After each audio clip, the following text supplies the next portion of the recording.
How do you gain more confidence? I must tell you, if I could tell women one thing you should do that would change your whole life. I mean, relationally, as far as your work environment, everything. One thing I would say is find yourself. I know it seems very simplistic, but that very thing changes the whole dynamic of how you operate, how you present yourself, how do you negotiate on your own behalf. So when I say find yourself, I am not telling you about looking cute, because you can look cute and be lost inside. You can be questioning everything, and you can be feeding into every negative thing that someone says about you, especially when you have a partner that speaks negative over you, right? So finding yourself is a great way to start to actually, but that's a big job, right? So I'm not gonna go. What I'm gonna tell you is, you know how you make a promise to yourself? Like, for instance, everyone wants to make a New Year resolution, and you make a resolution. I'm going to lose 10 pounds. I'm going to lose 50 pounds. And by March, you're not doing what you were supposed to do. That diminish your confidence in yourself. You have to start keeping promises to yourself. So when you actually set a goal, you want to set a goal that is actually achievable for you. Like, you want to make it practical. Don't say, I'm going to go to the gym 5 days a week, when you know you have the kids to pick up, you have homework to do. It is not practical. So you set yourself up for failure, and therefore you break the promise that you made to yourself. And actually, when you make a promise to yourself and keep it, you actually solidify confidence within yourself, because you now like, I did that. So you can own it as your own. Number two, big thing you need to understand. So often this happens with Christians all the time. When they're in the midst of something that is going on that is bad, is sad, they tend to feel like, oh God desert me. I can't really get out of this. What's going to happen? And I'm going to tell you, look at your last bad time. Look back at your last bad time. Did you come out of it and you're okay? That's right. So when you're thinking about confidence within yourself, you need to look at your last achievement. Women are very bad at doing this. We do not really look at our achievements. I don't need it to be a big achievement. I just need it to be, for instance, getting your driver's license. There's so many people that don't have a driver's license. And when you get your driver's license, because you got it at 40 and not at 20 or not at 16, you actually minimize how important it is and what you achieve by doing it. I would say you doing it at 40, I give you more props, because guess what? You older and it's easier to be more discouraged and not do it. And you did it. So I celebrate that. So the next thing you want to do is actually celebrate your wins. And a win looks like, I got a promotion. It's a win. I promised myself I would complete this task. It's a win. Whatever it is, you celebrate you. Women struggle again with this. Men do not struggle with this. Men celebrate themselves even when they don't have to. They don't need to. They celebrate. You have to get into the habit of celebrating the little wins. You know what? I'm going to go home today and I'm going to go for a walk. And you do. You went for the walk. And when you come back, you say, you know what? Kudos to you. Kudos to you, London. You did good today. And so as you encourage yourself, you are able to actually do it another day instead of just, oh, I wish I had do more or whatever. It messes with you. So understand you need to celebrate yourself. And I mentioned, set reasonable goals and achievable goals, because that will help you to actually be able to really, really feel good about what you're doing. Next one I wanted to do is to actually, whatever you do, do it with excellence. Do not do things half-half. Like, okay, I have to cook dinner. Put your all into cooking dinner, that you will cook a great dinner that you can enjoy and feel proud of. Anything that you do it with excellence. It builds the confidence in you to do something really well. So always actually put forward the best. Now, this one is really important, because we can talk real negative to ourselves, but we don't talk positive to ourselves enough. So what you need to do is have really good, healthy self-talk. And if that means you go in front of the mirror and be like, You know what, Janika? You are awesome. You are beautiful. You are so smart. You did a great job yesterday. And today's going to be an excellent day for you.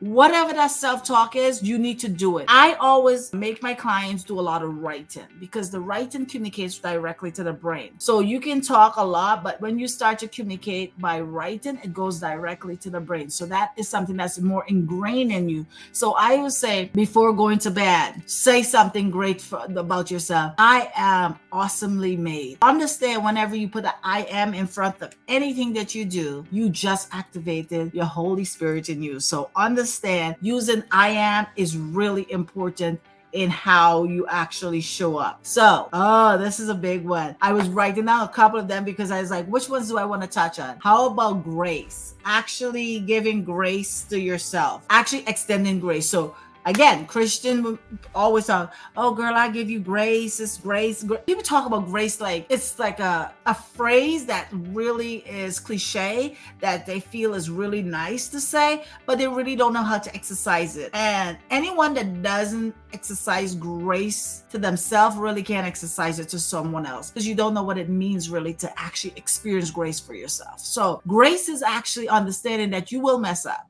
Did you hear me? You will mess up. You will disappoint yourself sometime or others. You will flounder. You will. But here's the thing. Big news for you. You can get up. You can get up and you can learn and move forward. So you will fall forward instead of falling backward. So grace is extending that, saying, you know what, regardless of that fall, I learned this and now I can move forward and I'm a better me because of it. So extending grace to yourself is really, really important. So extending grace so that you can actually fall forward. And the last one I would say is actually keeping yourself marketable. So most times we disqualify ourselves and we don't realize we disqualify ourselves even by the way we appear to ourselves. You ever gone to a store and you see someone and you're like, oh, I'm not dressed properly, I'm not going to say hi. Or you just disqualify yourself to say that you are not now presented to the best you, so you're not going to say hi. So why do that? Why not present the best you that you can feel comfortable regardless when you go out? So do not minimize actually how you go out. Understand that when you feel good, think about wearing new panties, matching bra. You just feel so good. You feel so much better. Like, I don't know, I walk different when I got on a new pair of Vicky and a nice bra on the matching, girl. I'm walking different. And that's what we have to understand, that something like that makes a huge difference. So how you present yourself, like, okay, I went out briefly to see the house and this is how I dress. I have been wearing this. I saw my clients in this shirt all day. I'm quite comfortable with that. If I see you on the road, I would say hi to you. But so often if you're dressed a certain way and then we see a guy that we know or something, we're like, oh, I'm not going to talk to him because I don't want him to see me like this.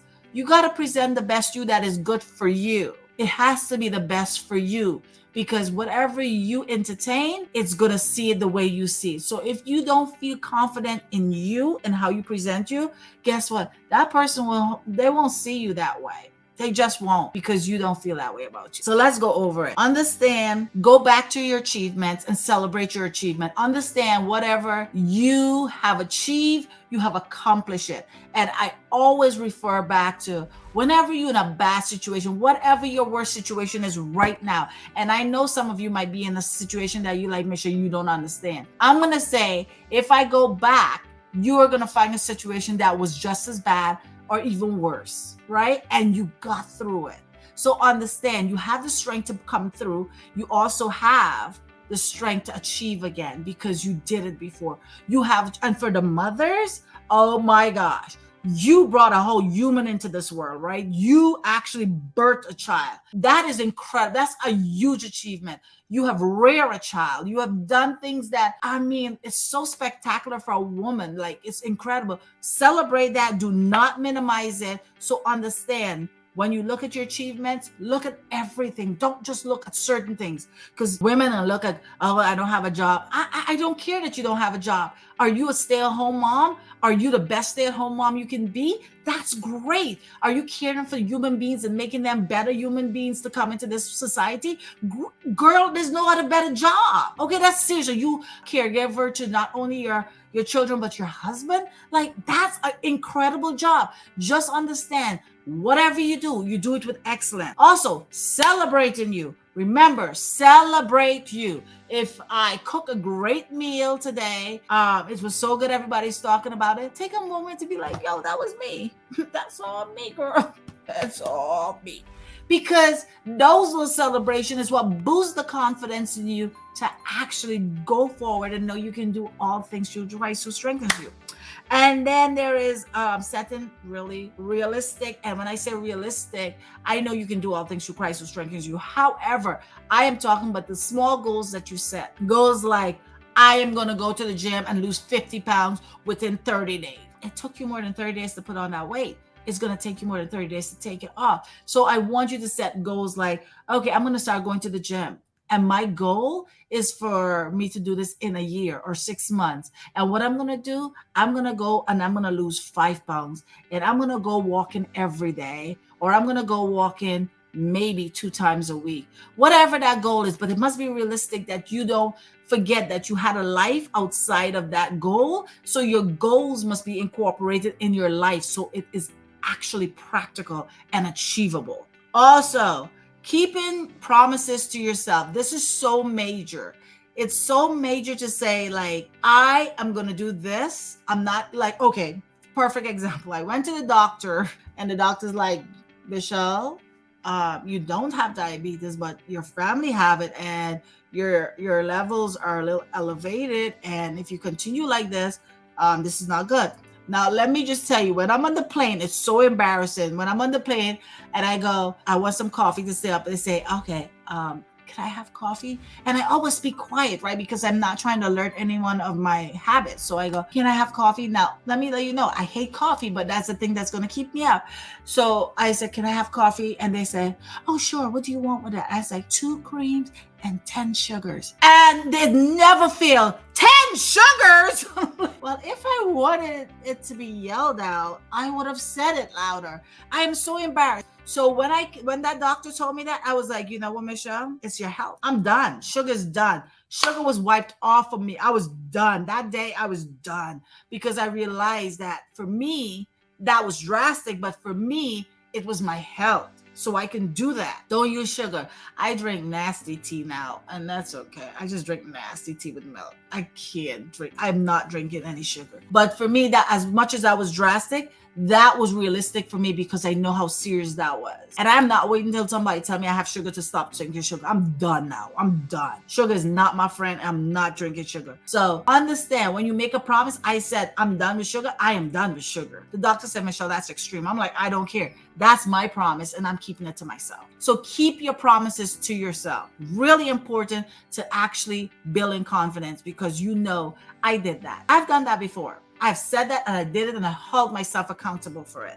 So that's real good. Now, practicing healthy self-talk is also incredible because your actual behavior of actually going in front of the mirror and saying to yourself, you know what, Michelle, you did excellent today. You know what? You didn't do as great yesterday, but you have it in you to do better. You have to make sure that you take the negative self-talk out your mouth completely. You cannot actually build confidence without having reinforcing the positive in you. Don't tell me to look at your belly fat. Don't tell me. I want to look at what you have done or what you're doing. Those positive things I need you to be telling yourself because all of you needs to be loved. All of you. You do not actually hate part of you and love yourself. You can't. Even when you have belly fat, even when you're not at the weight that you are, you have to appreciate every part of you. That's how love go. And that's how self-love go. you have to love all of you. So as much as you're working on to get to a better place, you have to celebrate where you are. And that doesn't mean you have settled. That just means you recognize that this is one body working together. And when you say one part of me is not good, you messes with the whole part. Okay. So that's the next one. Keeping yourself marketable is the last one that I wanted to touch on, and that is the way you present yourself. So I had a stylist come into my OLM membership to talk about dressing, and I'm telling you, it was such an eye opener for me, because she was talking about how do you compliment you. So we tend to wear whatever we think we want to wear and say, okay, it looks good on me, and yeah, that must come with some confidence, I guess. But here's what I'm going to tell you. When you present yourself where you are comfortable, did you ever notice that a woman will wear something and then she fixing it and pulling it down? You're not comfortable. You're not in a place that you're feeling confident in yourself. You might feel like you look like the hottest girl, but you're also the most uncomfortable girl. So she showed how you can actually dress for your shape, for your body structure, and really present a sexier you. And that does not mean that you can't wear certain things. It just means you have to recognize that not everything looks great on you. And so if you put yourself in a place that you're dressed well and comfortable in, you are going to have more confidence. Thanks for watching. I am Michelle Cumberbatch, your relationship coach. Now, for more content just like this, make sure to click and subscribe. Follow me on all my socials. And guys, that bell, click it and you will be notified whenever I drop something new. And that's twice a week. Like and comment. Thank you for watching.